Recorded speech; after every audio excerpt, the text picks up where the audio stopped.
right, guys. So, oh man, my throat. And my contacts falling apart 5 seconds into the show. I'm tripping. All right, so I think I may have remembered I mentioned last week that I was probably going to start doing more technique content, and that if I ever do a review on Friday, it'll be, surprises. Um, Good night. Oh man, I think I just broke my contact. But we're going to look at a butterfly video by a master's coach. I have no idea who this lady is. But I thought it was interesting because, right, it's a year ago and it says it's a new way to swim butterfly, right? Now, the thing is, like, I feel like she's about to say she's referring to, like, the beginning of butterfly, like when breaststroke turned into butterfly. So it's kind of interesting. It's new. Not to be a shit talker, but it is an older lady, so, she may be reminiscent. But let's see what she's talking about. Let's see what she's about. Butterfly and the ways it has changed over the years, and looking at 3 different ways that are now outdated to advance your butterfly skills. The torso remained low in the water due to the skills. Susan Ingraham, Masters Level 4 coach. Okay, let's see what you got, Susan. Take us on this history lesson. The torso remained low in the water due to the nature of the original breaststroke kick. A fishtail, or dolphin kick, assisted the swimmer to travel faster, yet the body position remained... I'll say, this is my first issue. I am tripping. Sorry, guys. I'm thinking about this is my second video. I put my whiteboard up. The whiteboard is supposed to be out for technique. My bad.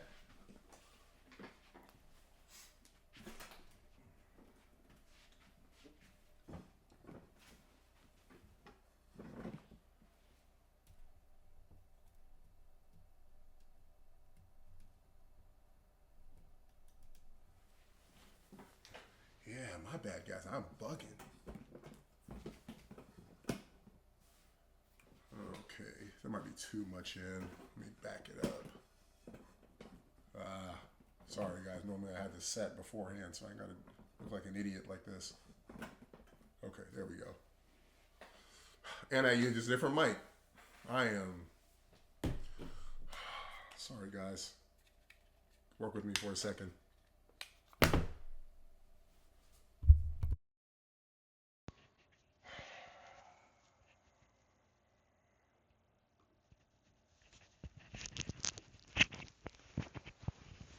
Mic check 1 2 1 2 1 2.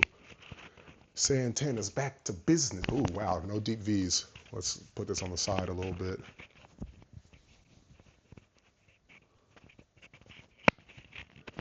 Mic check 1 2. What is this? Santana's back to business. Let's go. Hey. All right, and then sound. We got to fix one last thing because this thing reads as a headset also. iMac speakers. Okay, we're good to go. Let's do this, guys.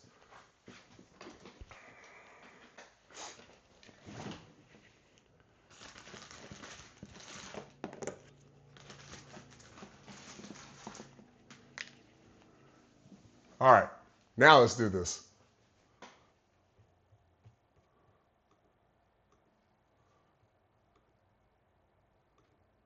With low hips in the water. The upper body created drag while the swimmer attempted to travel forward. The butterfly kick starts with the downbeat of your kick, which pushes your hips up. This action allows your body to hold.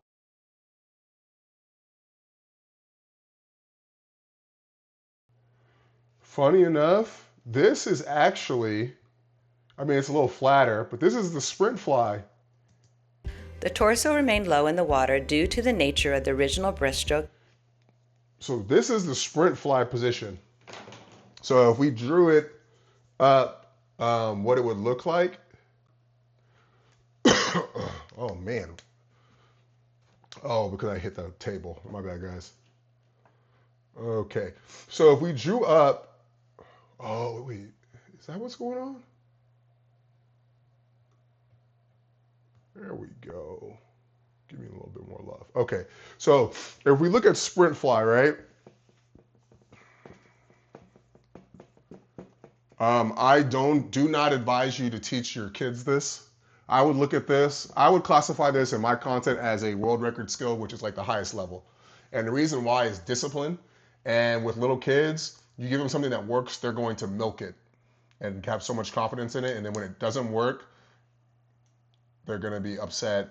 And then you're having to change your technique. They're not going to do it because they're going to have to give up this thing that has given them so much success.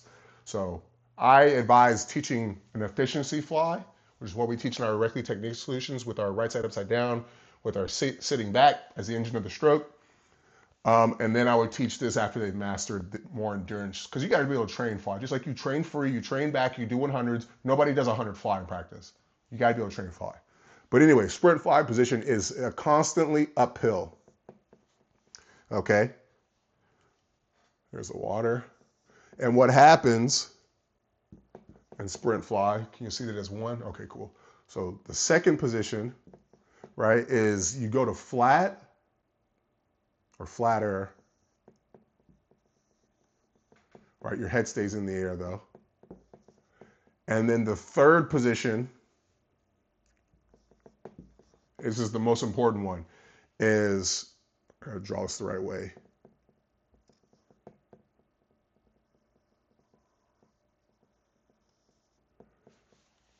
This. So you'll be uphill and then you have to like stay uphill and just push your butt up, have your up kick, and then you're into your swim. And you'll see this with, like if you go look at Sarah Stroystrom's underwater video, you'll see she stays uphill even when she goes to kick her bottom up, right? And your arms swing under your head. So that would be right here at this point. And you end up in front of here, which is where you want to be for a sprint freestyle, right under your chest, so you can engage your chest muscle. Boom, you're pulling through. Okay? So that's very interesting. The outdated way is the way that people swim sprint fly, if you're, watching film and picking up on this stuff.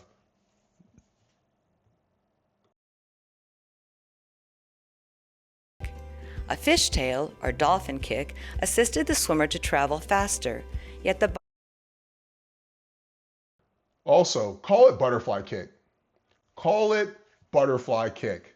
I hate when people say dolphin kick and butterfly, because what happens is when you say dolphin kick, they start using their butt to swim fly, right? And we know that in fly, you're supposed to have flat hips right here when you breathe, and then butt up.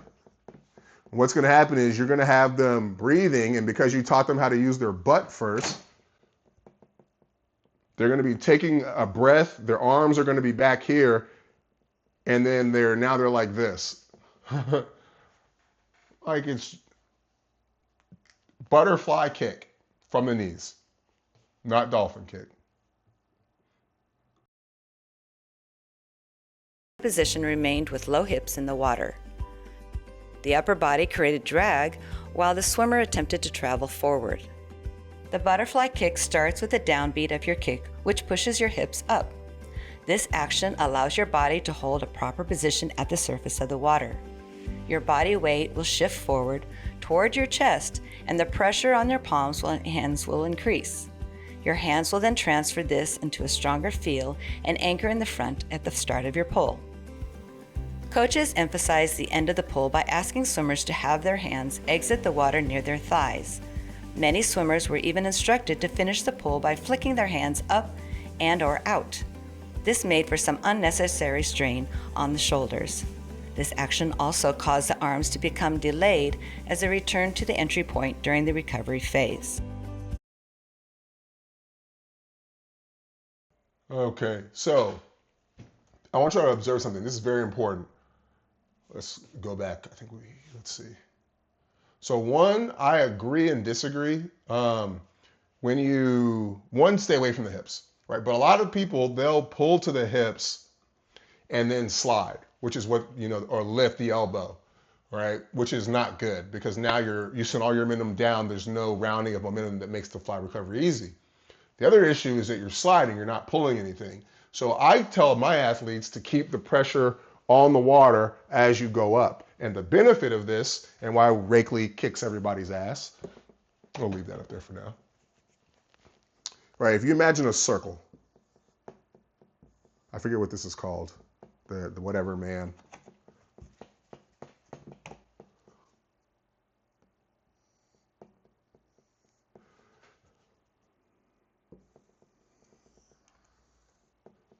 All right, if you pull to your hips,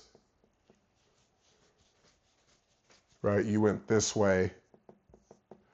And now the issue with it is because this is a hinge, right? It's going to be a circle, okay?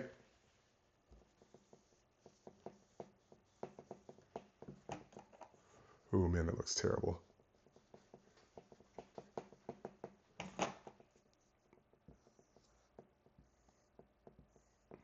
Right, so what I will have my athletes do is instead of finishing to the legs, which is what, when you hear people say this thing about sliding the hands, they still pull to the legs. You can see it clear as day.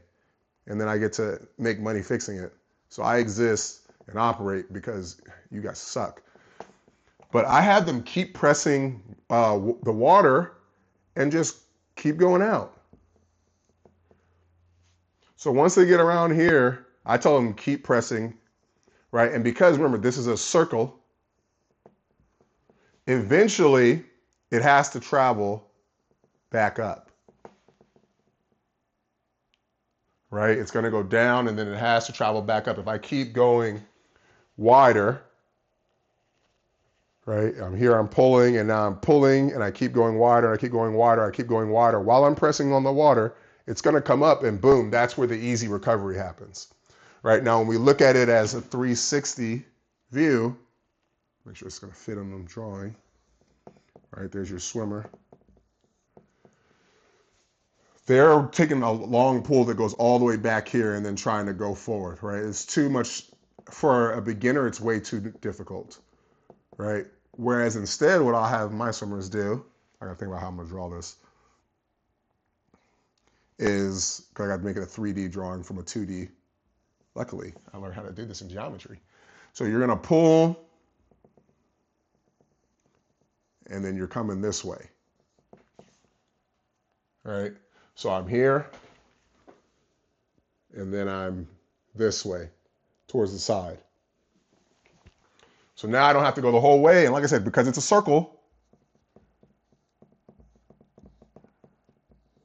eventually, boom, it's coming forwards. All right, now the second thing she talks about, and this is where I want y'all to look at her drawing, take a screenshot if you need to, I'm about to erase it, is this shoulder thing.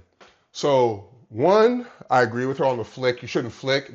For those of you who don't know, the flick occurs naturally because your wrist is inverted, right? Not because you flick. And what I mean by that is I have the water pressure on my hand. As my hand leaves the water, it's gonna, just the tension in my forearm is gonna naturally make it reset. So that's what the flick is. It's not, you're completely the other way, engaged this way instead of engaged this way. And when it leaves, it naturally flaps back to neutral. So it's not a pass neutral. Now the thing that she talks about, we talk about the shoulder strain, right? That she's talking about.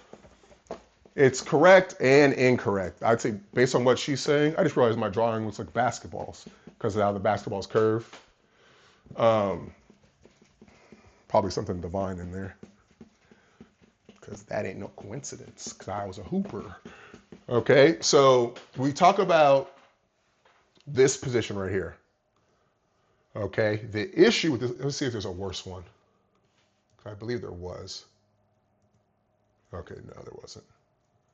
Oh, no, there was. You're in the front at the start of your pull. Coaches emphasize the end of. Boom, right here. This is the worst. I want you to look at her shoulder. All right, this is what you're looking at. Watch this. The shoulder in the socket or forwards is probably the only safe positions. Not probably, they are. We don't want it, we want it forwards with the arms in front. Like that's the safe spot. If it's forwards and you're back, you can just see how it's just twisted out of its socket. It's in a really bad place. And when you come up vertical like she's showing, right? So really you could say that this is a bug or it is a feature, a negative feature created by the low hips and complete lack of spatial awareness, but whatever. Now, because remember we said that it is a circle,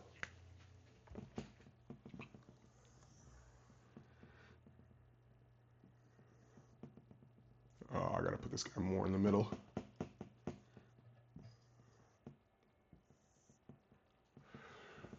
Right? Once you pull too far back and you get back into this area, which is where she is, your arm can no longer go through this 360 process. Okay? If we look at it from the front, which is a very important one also, right? There's the body, there's the legs. Once your arms end up here, back behind you, they can only go around and forwards. Now, if you have any type of early, which is for efficiency, you have to, any type of early butt going up, this angle changes and you're going to end up dragging your arms through the water. Additionally, if we're talking about the momentum, it is very hard, especially for a beginner learning fly, to have this angle change from I can only go this way to I get to my shoulder, which is where all mobility is, right? I can go any direction, and have that momentum not keep going forward, but to change it to like here, I can't go up anymore. I can only go this way.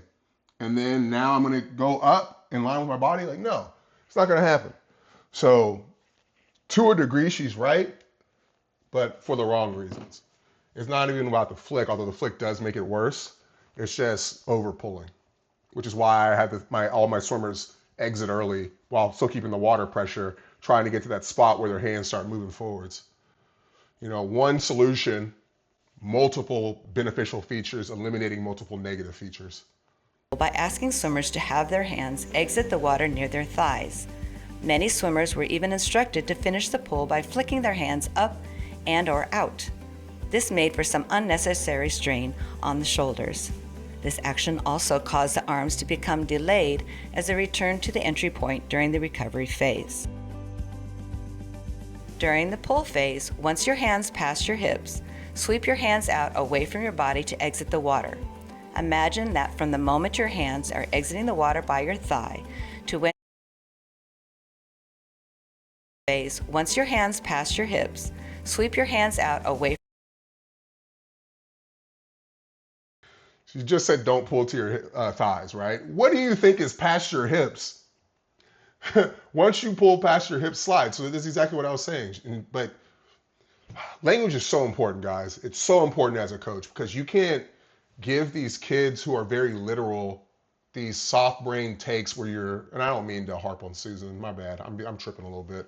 But I got to be aggressive so to drive the point home. You know what I'm saying, Susan? I hope I'm calling her the right name. I'm bad with names in case you guys didn't know this. Girls love it. Susan, yes, Ingraham. So yeah, that's why I have them exit early. Once they're about down here, as they're getting to the hips, we start keeping the water pressure, keep pulling, and just, if your hand hasn't came out yet, you keep pushing the water wide until it does. Pushing the water wide, not sliding. Body to exit the water. Imagine that from the moment your hands are exiting the water by your thigh to when they're entering the water in front of you is a distance of 4 feet. Now, if your hand exits just past your hip, the distance is shortened as much as 6 to 10 inches. Your hands are traveling a shorter distance forward, thus making for. She missed a very important tip, but just like in True Liquefaction, we already mentioned it, and it's this elbow ejecting. So she stopped pulling. Let's see, where she stopped pulling. She has stopped, and this is an issue that she doesn't bring up. Now, if your hand this swimmer exits has just stopped pulling. Past your hip, the distance is shortened as. Right there, she's done. Now look at her, and this is why I say that. Look at her elbows, right? If this is the whole surface area you're supposed to be pulling with, the moment I start pulling my elbows up, I have my musculature.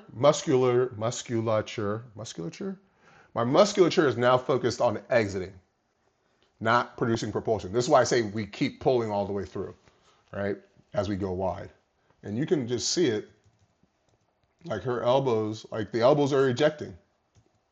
So it's not that she's sliding, it's that she's short stroking, pause, the pull. She's cheating herself.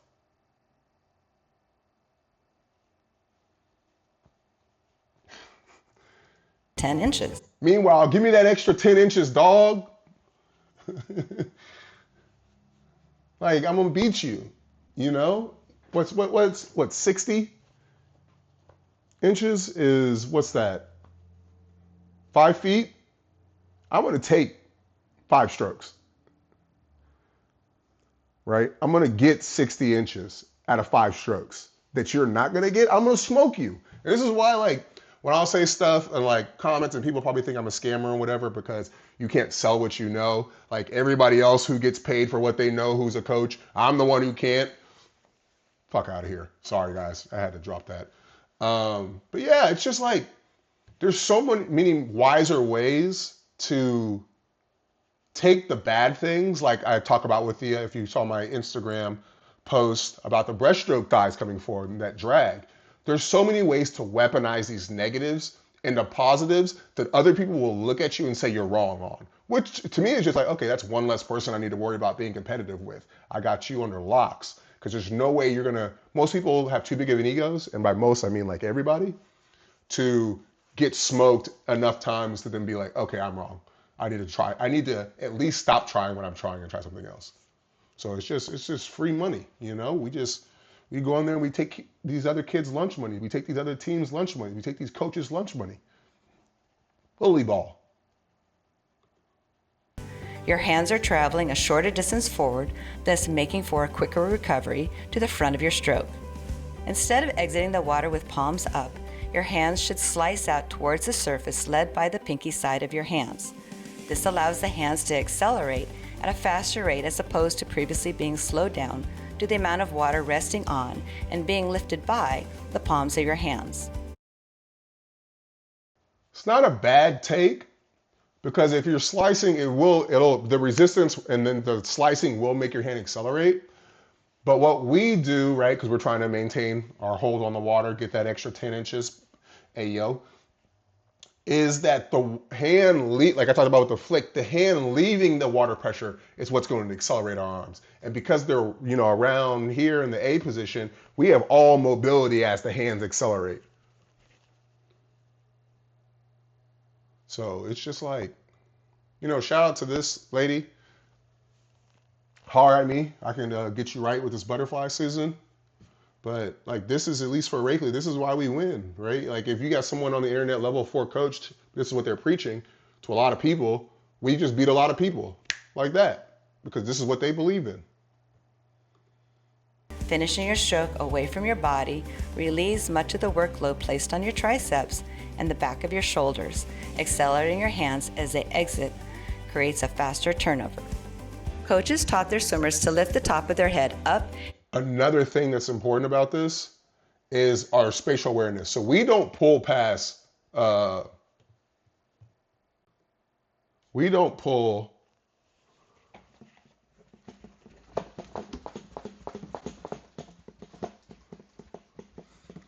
past our body line in any stuff we teach. Like you'll see the kids doing the exit and they finish. Let's see, they're here, hands here. They will finish to their body line. We don't finish behind our back for that same reason. And because we're here, we don't have to worry about a lot of those negative things. We maintain our mobility, right? And we are able to keep the arm underwater while we push wide. So I think that's another important thing I just want to say, because she just said it. Okay, let's see what they're talking about breathing. Push the chin forward when breathing. Swimmers would press on the water with their hands, then nudge the chin forward and push up. Coaches also instructed swimmers to breathe late in the arm pull, taking the breath at the end of the pull or beginning of the recovery. Swimmers were told to drive their chins down during the first half of the recovery, which was thought to help the arms recover over the water quickly. The arms pushed the swimmer up and forward while attempting to bring the torso as high out of the water as possible. Breathe by leading with the crown of your head and keep your eyes looking down. As your body rises, take a sneaky breath with your mouth barely over the surface of the water. When your head remains more aligned with your torso, your body maintains a proper position on the water, keeping your body moving forward instead of in and out and up and down. The balance point of the body is move forward, allowing your hands to have a stronger catch at the beginning of your underwater pull. Once again, this is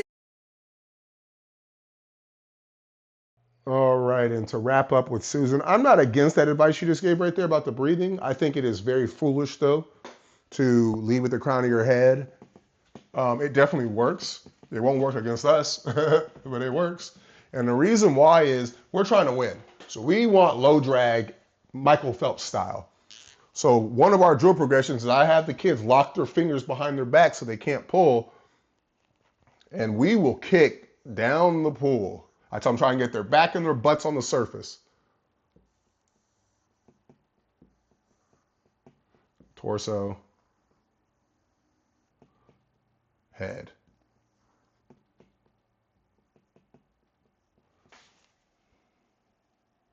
Yeah, we'll move that. We'll kick down the pool like this, freestyle kick, right? So it's all in that chin lift, and they need to know how to do this while staying flat.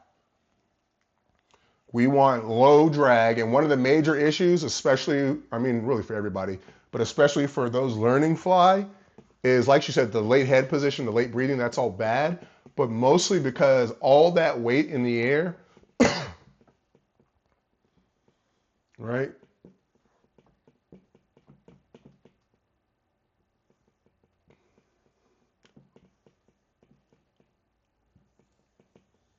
Right, we know about water pressure from my other post, right? And you're going this way. This is a lot of weight, right? And because the incline we're on and the way our body is curved too, it's like set up for a disaster. So I want you to think about a dive, right? If you're pointed this way and curved, you're gonna slice through that way, right? So what's gonna happen here is gravity is gonna push you down, it's gonna decelerate you because you at this point you don't have any propulsion. You just took your down kick, hands are coming over, right? And as your body sinks, your little ones, they're gonna start trying to take faster breaths or pulling less because they're sinking. So in their brain, they have less time to get their hands around. So you're gonna see a lot more choppy swimming. But the big thing is the water pressure is going to hit them and push this way, which means they have to now slide through gravity that way. And this is where you'll see butterflies come to a complete stop when they're swimming because of the physics of breathing. And this also occurs the more the head goes down, right? In an exaggerated drawing, if I am here,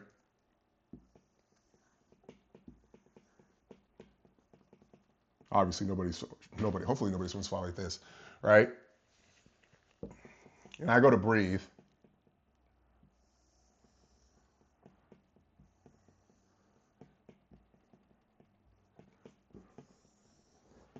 Still not breathing. I got to go to something crazy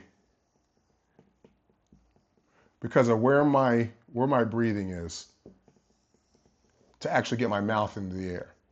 Now, obviously, she didn't say this, but the point I'm making is it does affect your body position, which we know is not good, right? So we center everything we do, or not everything, but a big portion around it. Everything we do on breathing is centered around low drag, brings the hips up to the surface, which is another thing they struggle with as they get tired and they're sinking. Those hips get so far underwater, there's no way your 9, 8-year-olds are going to be able to get this butt up and maintain tempo. It ain't happening. So here, boom, they can easily get their butt up. They can easily get downhill. They can easily pop back up, get another breath. And because they're able to breathe whenever they want, essentially, or a lot quicker, stress levels go down, their butterfly ability goes up. So anyway, guys, I hope y'all enjoyed this. This is Friday's video. I'm filming it on Monday. But yeah, I hope y'all enjoyed this fly content right here. Like I said, I'm going to be doing 2, I think, until the foreseeable future, until something changes. Video analysis content. So like I said, I hope y'all enjoyed it. I will catch y'all later. Make sure you hit that noti bell so you're notified whenever I drop a video. I drop them every Tuesday, Wednesday, and Friday, 10:30 Central Time. Let me know in the comments what you think about any of this stuff, the breathing, keeping the head down too low, the finishing wide and keeping the water pressure. And if it doesn't pop up, to just keep going wide. And then when they pop up, you got that clean, momentous release. You like that word, don't you? Momentous. Great syntax, by the way, because that's the only way you could fit that word in there, momentous. Words matter, right? Like I said. Let me know in the comments what you think. Subscribe. Please hit that like button. Help us get boosted in the algorithm. We're going for 1,000 subscribers by, I think I said June? By June. I forget what I said. Let's just say June. And like I said, guys, thanks for hanging out. Catch y'all later. Peace.